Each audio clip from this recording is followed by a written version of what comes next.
Yes, good morning students. Welcome back to my YouTube channel, The Beauty of Physics.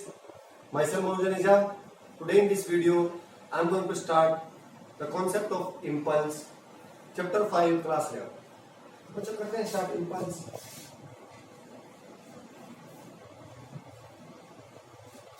मुझे impulsive force का concept आता है सबसे पहले impulsive force.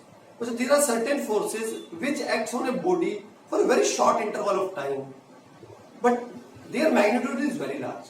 For example, when a batsman hits a ball with his bat, the force exerted by the bat on the ball is very large, but the time for which the bat is in contact with the ball is very small.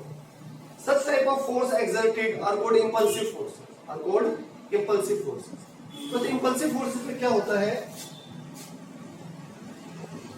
They act for a very short moment and their magnitude is very large. And even बच्चों उनका magnitude constant नहीं होता. Initially it increases from 0 to maximum and then maximum to 0. Then how to find the effect produced by the force? तो बच्चे एक physical quantity introduce की गई impulse, जिसको डिनोट करते हैं J से. J it's a vector quantity. तो हमने क्या कहा बच्चों, ये फोर्स यहाँ पे एक वेरिएबल फोर्स है, इसकी एवरेज वैल्यू ले लीजिए. Multiplication of average force with the time for which it acts on the body. तो मुझे एवरेज फोर्स, इसकी एवरेज वैल्यू ले लीजिए फोर्स की, तो टाइम जिस दौरान ये एक्ट करता है मल्टीप्लाई कर दीजिए, आपको मिलेगी quantity impulse. It is a vector quantity, direction same as that of the given force. Unit बच्चों न्यूटन सेकंड. यूनिट क्या होगी बच्चों? Newton second. तो अगर आपको क्वेश्चन में ग्राफ दिया है फोर्स का, वेरिएबल फोर्स वर्सेस टाइम, तब आप इंपल्स कैसे निकालेंगे? तब बच्चों क्या करेंगे, पहले स्मॉल इंपल्स निकालेंगे for a very small time dt. Suppose f is the value at that time. Suppose f is the value in this duration of time dt. तो पहले स्मॉल इंपल्स निकालेंगे f dt, और इस पूरी time के duration के लिए निकालने के लिए t टाइम के लिए इसको बच्चों क्या कर देना, integrate over the time 0 to t and we will get impulse. We will get impulse. और बच्चा हमें पता है integration of A curve over an interval gives the area enclosed by the curve. It means अगर आपको graph दिया है तो आप ग्राफ से भी निकाल सकते हैं एरिया अंडर द कर्व. निकाल लीजिए force time graph during that interval, आपको क्या मिल जाएगी? इंपल्स. क्या मिल जाएगा आपको? इंपल्स. ठीक है बच्चों. तो ये कौन, अगर आपको एवरेज वैल्यू दी है तो मल्टीप्लिकेशन से डायरेक्ट निकाल लीजिए. अगर आपको इक्वेशन दी है फोर्स की तो आप इंटीग्रेशन से निकालिए, और ग्राफ दिया है तो एरिया से निकाल लीजिए. तो ये तीन तरीके हो गए हमारे पास. अब बच्चे हमें मोस्ट इंपोर्टेंट कॉन्सेप्ट आता है, तो यहाँ पे एक आती है हमारी डेरिवेशन, इंपल्स मोमेंटम थ्योरम. क्या कहते हैं हमारी इंपल्स मोमेंटम. न्यूटन सेकंड का बच्चा हमें पता है F equal to dp by dt.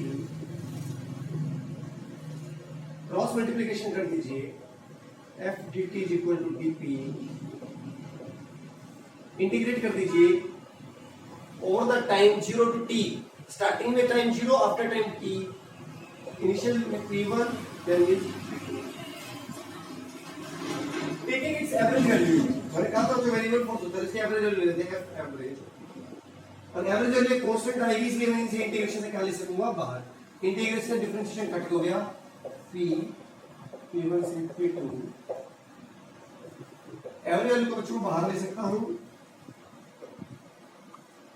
0 to t dt p2 minus p. Integration differentiation मुझे फिर कट हो गया, तो यहाँ पे क्या आ गया, simply f average into time is equal to p2 minus p1.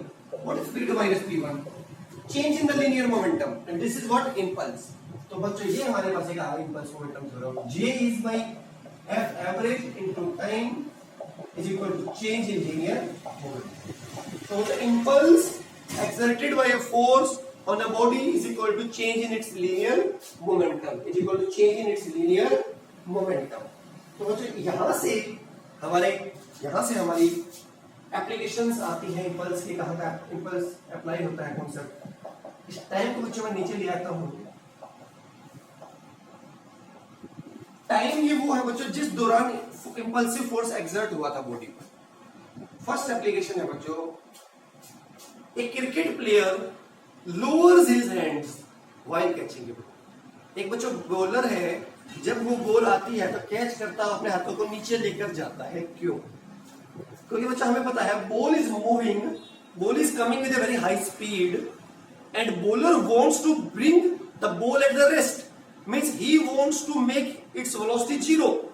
Bowler इसकी वेलोसिटी को जीरो करना चाहता है, मोमेंटम चेंज करना चाहता है, तो उसे क्या लगाना पड़ेगा? फोर्स। अब कितना फोर्स उसके हाथों के द्वारा लगेगा बॉल पर, ये डिपेंड करता है टाइम ऑफ कॉन्टेक्ट पर। अगर वो बॉल को एकदम से पकड़ लेगा और जीरो स्पीड कर देगा, टाइम ऑफ कॉन्टेक्ट बहुत स्मॉल होगा, तो force exerted will be very large और उसके हाथ से इंजर्ड हो जाएंगे और चोट लग जाएगी इसे। इसलिए वो क्या करता है, वो हाथों को नीचे लेकर जाता है ताकि टाइम ऑफ कॉन्टेक्ट को बढ़ा रहा है। वो टाइम ऑफ कॉन्टेक्ट बढ़ेगा तो जो average force exerted by him on the ball will be less and hands will not be injured, hands will not be injured. ये हमारी फर्स्ट एप्लीकेशन थी। सेकंड करते हैं। सेकंड है बच्चों, when a person jumps from a certain height on a cemented ground, he or she gets injured. But when the same person jumps from the same height on a floor where sand is spread, he is not get injured. He is not injured.